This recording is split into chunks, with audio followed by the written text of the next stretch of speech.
Hello friends, welcome back to our channel Mums Daily. ഇന്ന് ഞാൻ വന്നിരിക്കുന്നത് ഒരു തക്കാളിക്കറി ആയിട്ടാണ്. ഒരു 10 മിനിറ്റിനകത്ത് ഉണ്ടാക്കിയെടുക്കാൻ പറ്റുന്ന ഒരു തക്കാളിക്കറിയാണ്. പിന്നെ ഇതിൻ്റെ ഒരു ടേസ്റ്റും ഇതിൻ്റെ ഒക്കെ ഒരു രുചിയൊക്കെ നമുക്ക് കിട്ടുന്നത് ഒരു പ്രത്യേക അരപ്പ് നമ്മൾ ചേർക്കുന്നുണ്ട്. സാധാരണ നമ്മൾ തേങ്ങ ജീരകം ഒക്കെ വെച്ചിട്ടാണ് അരപ്പ് ഉണ്ടാക്കുക. നമ്മൾ ഇന്ന് കുറച്ച് വ്യത്യസ്തമായിട്ട് ഒരു പ്രത്യേക അരപ്പാണ് ഇതിനകത്ത് ചേർക്കുന്നത്. അപ്പോൾ നമുക്കത് എങ്ങനെയാണെന്ന് നോക്കാം. അപ്പോൾ അതിനായിട്ട് ഞാനിവിടെ ഒരു പാൻ അടുപ്പത്ത് വെച്ചിട്ടുണ്ട്. ഇതിനകത്തോട്ട് ആദ്യം നമുക്ക് അല്പം കുറച്ച് സ്പൈസസ് ഒന്ന് റോസ്റ്റ് ചെയ്തെടുക്കണം. അപ്പോൾ അതിനായിട്ട് 1/2 ടീസ്പൂൺ ജീരകം, ഒരു 1/2 ടീസ്പൂണോളമുള്ള ഉലുവ, പിന്നെ 1 ടീസ്പൂണോളമുള്ള മുഴുവൻ മല്ലി നമ്മൾ കടയിൽ നിന്ന് മേടിക്കാൻ കിട്ടുന്ന മുഴുവൻ മല്ലിയാണ് ചേർത്തിരിക്കുന്നത്. അതുപോലെ തന്നെ ഒരു 3 ഗ്രാമ്പു ചേർത്ത് കൊടുക്കുന്നുണ്ട്. അതുപോലെ ഇത്രയും വലുപ്പത്തിലുള്ള ഒരു പട്ട ചേർത്ത് കൊടുക്കുന്നുണ്ട്. അതുപോലെ 4 ഏലക്ക. ഇത്രയും കാര്യങ്ങളാണ് നമുക്ക് ഒരു മസാലയ്ക്ക് വേണ്ടിയിട്ട് തയ്യാറാക്കേണ്ടത്. അതുപോലെ തന്നെ ഒരു ചെറിയ കഷ്ണം പുളി. ഇപ്പം നിങ്ങൾ ഉപയോഗിക്കുന്ന തക്കാളിക്കൊക്കെ അത്യാവശ്യം പുളി ഉണ്ടെന്നുണ്ടെങ്കിൽ പുളിയുടെ ഒരു അളവ് നിങ്ങൾക്ക് കുറയ്ക്കാം. ഞാൻ എടുക്കുന്ന തക്കാളിക്ക് വലിയ പുളിയൊന്നും ഇല്ലാത്തൊരു തക്കാളിയാണ്. അപ്പോൾ അതുകൊണ്ടാണ് ഞാൻ ഇത്രയും എടുത്തിട്ടുള്ളത്. അപ്പം ഞാനിവിടെ എടുത്തിരിക്കുന്ന തക്കാളി 3 എണ്ണമാണ്. ഒരു സാധാരണ മീഡിയം സൈസ്ഡ് ആയിട്ടുള്ള 3 എണ്ണം. അപ്പോൾ നിങ്ങൾ ആ 3 എണ്ണത്തിൻ്റെ അളവ് അതിന് വേണ്ടുന്ന മസാലയാണ് ഇപ്പം ഞാൻ എടുത്തിരിക്കുന്നത്. അപ്പം നിങ്ങൾ അതിൻ്റെ അളവൊന്ന് കൂടുതൽ തക്കാളി എടുക്കുമ്പം ഇതിൻ്റെ അനുസരിച്ച് ഡബിൾ ആക്കിയിട്ടോ അല്ലെങ്കിൽ എങ്ങനെയാണെന്ന് വെച്ചാൽ കൂടുതൽ എടുക്കണം കേട്ടോ. അപ്പോൾ നമുക്കിത് നന്നായിട്ടൊന്ന് ഒരു മീഡിയം ഫ്ലെയിമിലിട്ടൊന്ന് ഡ്രൈ റോസ്റ്റ് ചെയ്ത് വരാം. ഒത്തിരി കരിക്കേണ്ട കാര്യമൊന്നുമില്ല. ഇതിൽ നിന്ന് നല്ലൊരു സ്മെല്ല് വരും. അതുവരെ നമുക്കൊന്ന് ഇളക്കി കൊടുക്കാം.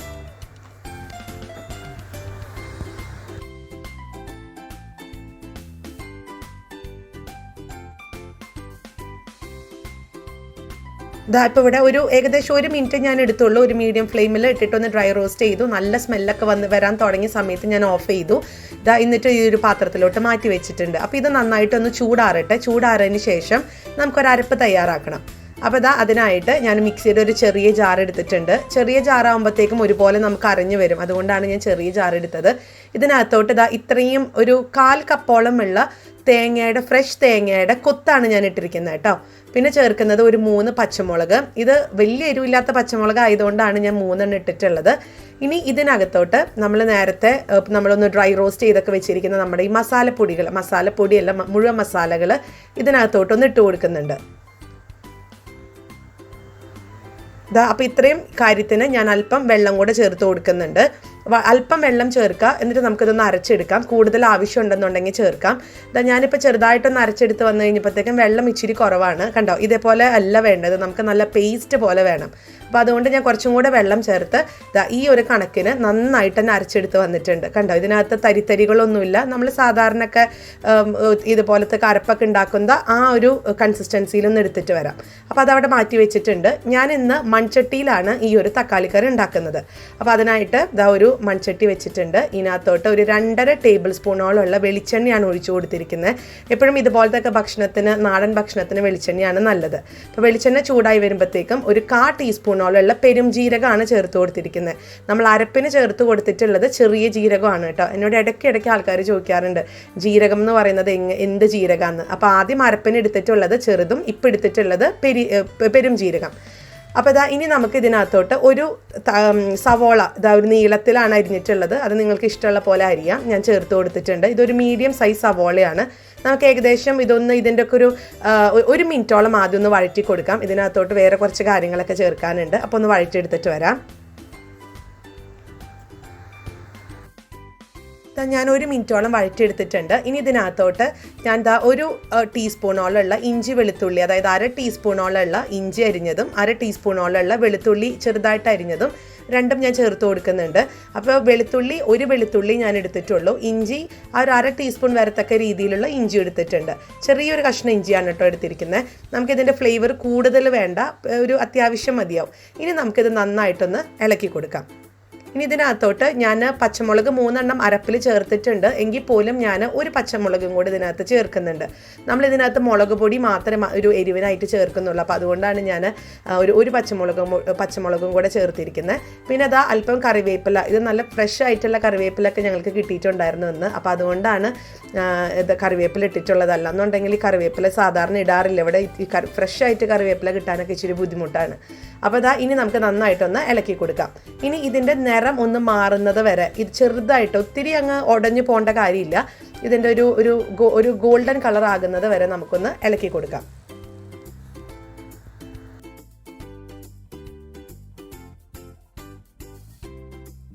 ഇതാ അപ്പോൾ ഇതിൻ്റെ നിരക്കൊന്ന് ഒന്ന് ചെറുതായിട്ടൊക്കെ മാറി വന്ന് തുടങ്ങിയിട്ടുണ്ട്, ഒന്ന് ഒതുങ്ങിയിട്ടുണ്ട് ഈ ഒരു സവോളയൊക്കെ. ഈ ഒരു സമയത്ത് 3 തക്കാളി ഇതാ ഞാൻ ഇതുപോലെ അരിഞ്ഞെടുത്ത് വന്നിട്ടുണ്ട്. അത് നീളത്തിലോ ക്യൂബ്സ് ആയിട്ടോ നിങ്ങൾക്ക് അരിയാം.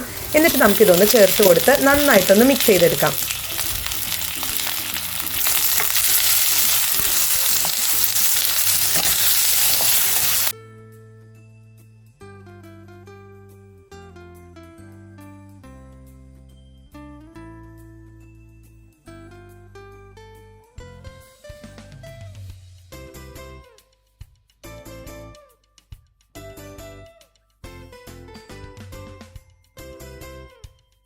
ഇതാ അപ്പോൾ ഇവിടെ തക്കാളിയൊക്കെ 1 മിനിറ്റോളം ഒന്ന് നന്നായിട്ടൊന്ന് വഴറ്റിയെടുത്ത് വന്നിട്ടുണ്ടായിരുന്നു. ഇനി ഇതിനകത്തോട്ട് അല്പം മസാലപ്പൊടികൾ ചേർക്കണം. ആദ്യം ഒരു 1/2 ടീസ്പൂണോളമുള്ള മഞ്ഞൾപ്പൊടി, 1 ടീസ്പൂണോളമുള്ള കാശ്മീരി ചില്ലി പൗഡറാണ് ചേർത്ത് കൊടുത്തിരിക്കുന്നത്. അതൊരു നിറത്തിനൊക്കെ വേണ്ടിയിട്ടാണ്. ഇല്ലാന്നുണ്ടെങ്കിൽ സാധാരണ മുളക് പൊടി ചേർക്കാം. ഈ 2 മസാലപ്പൊടികളാണ് നമ്മൾ ചേർക്കുന്നുള്ളൂ. ഒപ്പം ആവശ്യത്തിനുള്ള ഉപ്പും ചേർത്തിട്ടുണ്ട്. നമ്മൾ ഇതുവരെ ഉപ്പെന്ന് പറഞ്ഞൊരു സംഭവം ചേർത്തിട്ടില്ലായിരുന്നു, ഇപ്പോഴാണ് ചേർത്ത് കൊടുക്കുന്നത്. പിന്നെ മല്ലിയില മല്ലിപ്പൊടി നമ്മൾ ചേർക്കാത്തത് എന്താണെന്ന് വെച്ചാൽ നമ്മൾ ഓൾറെഡി മുഴുവൻ മല്ലി നമ്മൾ അരപ്പിനകത്ത് ഇട്ടിട്ടുണ്ട്, അതുകൊണ്ടാണ് നമ്മൾ മല്ലിപ്പൊടി ചേർക്കാത്തത്. ഇനി നമുക്കിത് നന്നായിട്ടൊന്ന് മിക്സ് ചെയ്യണം. ഇതിൻ്റെ ആ ഒരു പച്ചക്കുത്തൊക്കെ, ആ മസാലപ്പൊടിയുടെ ഒക്കെ ഒരു പച്ചക്കുത്ത് മാറുന്നത് വരെ ഒന്ന് ഇളക്കി കൊടുക്കാം. ഏകദേശം ഒരു 1 മിനിറ്റോളം ഒന്ന് ഇളക്കി കൊടുക്കാം.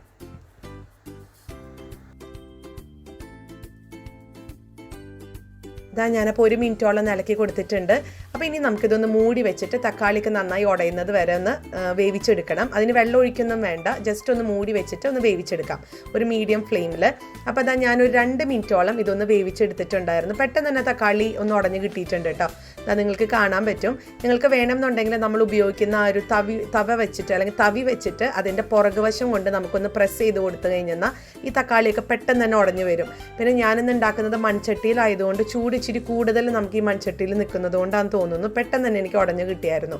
അപ്പോൾ നമുക്കിനി ഇതിനകത്തോട്ട് നമ്മുടെ അരപ്പ് ചേർക്കേണ്ട ഒരു സമയമാണ്. ഇതിനകത്ത് വേറെ പ്രത്യേകിച്ചൊന്നുമില്ല, നന്നായിട്ടൊന്ന് ഇളക്കി കൊടുത്തിട്ടുണ്ട്. അപ്പോൾ ഇനി നമുക്ക് അരപ്പൊന്ന് എടുത്തിട്ട് വരാം. അപ്പം ഞാനിതാണ് അരച്ച് വെച്ചിരിക്കുന്നത്. അപ്പോൾ ഇത് നമുക്കൊന്ന് ചേർത്ത് കൊടുക്കാം. അപ്പോൾ ഇതിനകത്ത് നമുക്ക് ആദ്യം അരപ്പ് ചേർത്തിട്ട് ഒന്ന് മിക്സ് ചെയ്തതിന് ശേഷം ആവശ്യത്തിനുള്ള വെള്ളം ഒഴിച്ചു കൊടുക്കാം. അല്ലാന്നുണ്ടെങ്കിൽ നമുക്ക് ആ കറക്റ്റ് ആ ഒരു തിക്നെസ് നമുക്ക് മനസ്സിലാവത്തില്ല. അപ്പോൾ ഞാൻ ആദ്യം ഒന്ന് മിക്സ് ചെയ്തെടുക്കുന്നുണ്ട്.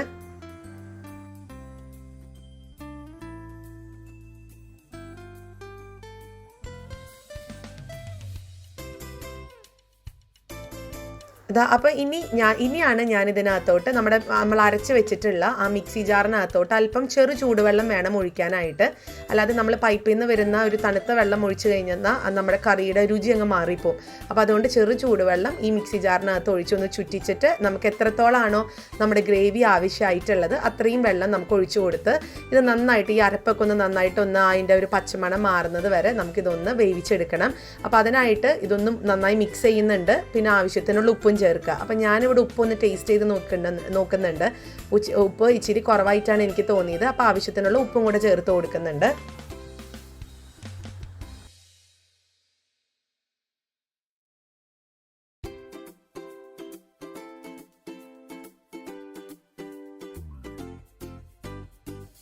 അപ്പോൾ ആവശ്യത്തിനുള്ള ഉപ്പും ചേർത്ത് നന്നായി മിക്സ് ചെയ്തതിന് ശേഷം ഞാനൊരു 6 മുതൽ 7 മിനിറ്റ് വരെ നന്നായിട്ട് ഒന്ന് തിളയ്ക്കാനായിട്ട് വിടാം. ഒരു മീഡിയം ലോ ഫ്ലെയിമിൽ തന്നെ ഇട്ടാൽ മതിയാവും കേട്ടോ. പിന്നെ ഇനി നിങ്ങൾക്ക് ആവശ്യത്തിന് കൂടുതൽ വെള്ളം വേണം എന്നുണ്ടെങ്കിൽ അന്നേരം വെള്ളം ഒഴിക്കാം, എന്നിട്ട് വീണ്ടും തിളപ്പിക്കണമെന്ന് മാത്രം. അപ്പോൾ അതാ ഞാനിതൊന്ന് മൂടി വെച്ചിട്ട് ഒരു 6 മിനിറ്റ് കഴിഞ്ഞിട്ട് നമുക്കൊന്ന് തുറന്ന് നോക്കാം. ഇതപ്പോൾ ഇവിടെ ഒരു 6 മിനിറ്റ് കഴിഞ്ഞിട്ടുണ്ട്. പിന്നെ ഞാനിതൊന്ന് കാണിക്കാൻ വേണ്ടിയിട്ട് ഞാൻ മറന്നുപോയിട്ട് ഇത് ഞാൻ ഇവിടെ അടുത്ത ഒരു കടയിൽ നിന്ന് മേടിച്ചതാണ്. നമ്മൾ ചൂടുള്ള പാത്രങ്ങളൊക്കെ നമുക്ക് ഒന്ന് പിടിച്ചൊന്ന് ഇപ്പോൾ പ്രത്യേകിച്ച് മൂടികയൊക്കെ ഒന്ന് പിടിച്ചെടുക്കാനായിട്ട് ഉള്ള നമ്മൾ സാധാരണ തുണിയൊക്കെ അല്ലേ ഉപയോഗിക്കുക. അപ്പോൾ ആ തുണിക്ക് പകരമായിട്ടുള്ള എന്തോ ഒരു സാധനമാണ് ഇത് റബ്ബറിൻ്റെ ഒരു ഗ്ലൗസ് പോലെയാണ്. നമുക്ക് ഓവനകത്തും ഇത് യൂസ് ചെയ്യാൻ പറ്റും. അപ്പോൾ അതാണ് ഞാനിന്ന് യൂസ് ചെയ്യുന്നത് കേട്ടോ. അപ്പോൾ ഇതെനിക്ക് ഒത്തിരി ഹെൽപ്ഫുള്ളായിട്ട് തോന്നി.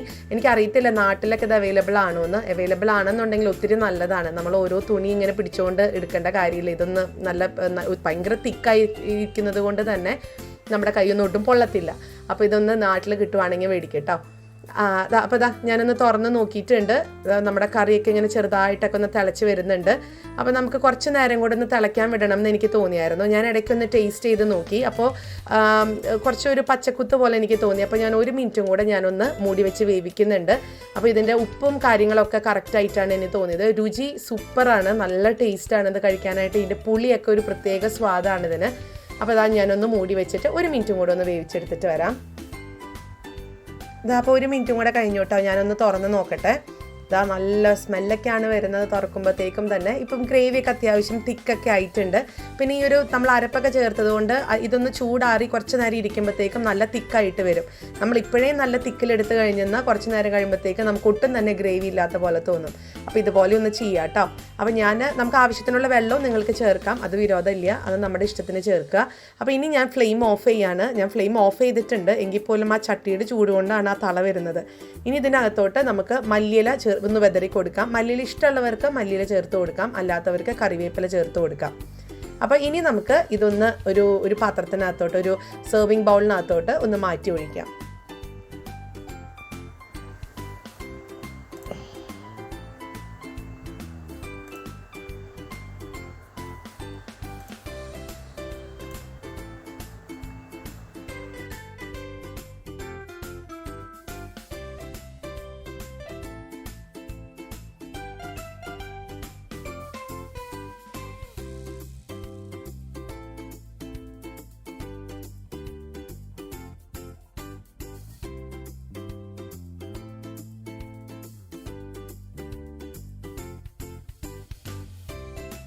അപ്പോൾ ഞാനൊരു സെർവിങ് ബൗളിനകത്തോട്ട് മാറ്റി ഒഴിച്ചിട്ടുണ്ട്. അല്പം കൂടെ ഒരു മല്ലിയില ഒന്ന് വെതറി കൊടുത്തിട്ടുണ്ട് കേട്ടോ. ഇത് നല്ലൊരു സൂപ്പർ ടേസ്റ്റ് ആയിട്ടുള്ള ഒരു ടൊമാറ്റോ കറി എന്നും പറയാം, നിങ്ങൾക്ക് ടൊമാറ്റോ കുറുമ എന്ന് വേണമെങ്കിൽ പറയാം, അതൊക്കെ നമ്മുടെ ഇഷ്ടത്തിന് പറയാം. ഞാനിപ്പോൾ ഇവിടെ കുഞ്ഞുങ്ങൾക്കൊക്കെ ടൊമാറ്റോ കുറുമ എന്നൊക്കെ പറഞ്ഞിട്ട് ഉണ്ടാക്കി കൊടുക്കുന്ന ഒരു കറിയാണ്. നമുക്ക് ചോറിനും ചപ്പാത്തിക്കും പൂരിക്കും ഇഡ്ഡലി ദോശ എല്ലാത്തിനും മാച്ച് ആവുന്ന ഒരു കറിയാണിത്. രാവിലെ ഈ ഒരു കറി നമുക്ക് ദോശയ്ക്കും ഇഡ്ഡലിക്കൊക്കെ ഉണ്ടാക്കി കഴിഞ്ഞാൽ ഇതേ കറി തന്നെ നമുക്ക് ഉച്ചയ്ക്ക് ചോറിനൊപ്പം കഴിക്കാവുന്നതാണ്. അത്രയും സ്വാദാണ്. എല്ലാവരും ട്രൈ ചെയ്ത് നോക്കുക. ഒരു 10 മിനിറ്റിനകത്ത് ഉണ്ടാക്കിയെടുക്കാൻ പറ്റും. അപ്പോൾ എല്ലാവരും ട്രൈ ചെയ്തിട്ട് എങ്ങനെയുണ്ടെന്നുള്ളത് പറയണം. ലൈക്ക് ചെയ്യാനും ഷെയർ ചെയ്യാനും കമൻറ്റ് ചെയ്യാനും മറക്കരുത്. ഒപ്പം നമ്മുടെ ഈ ചാനൽ നിങ്ങൾ ആദ്യമായിട്ടാണ് കാണുന്നതെങ്കിൽ സബ്സ്ക്രൈബ് ചെയ്യാനും മറക്കരുത് കേട്ടോ. അപ്പോൾ അടുത്തൊരു വീഡിയോ ആയിട്ട് നമുക്ക് ഉടനെ കാണാം. അൻറ്റിൽ ദെൻ ബൈ.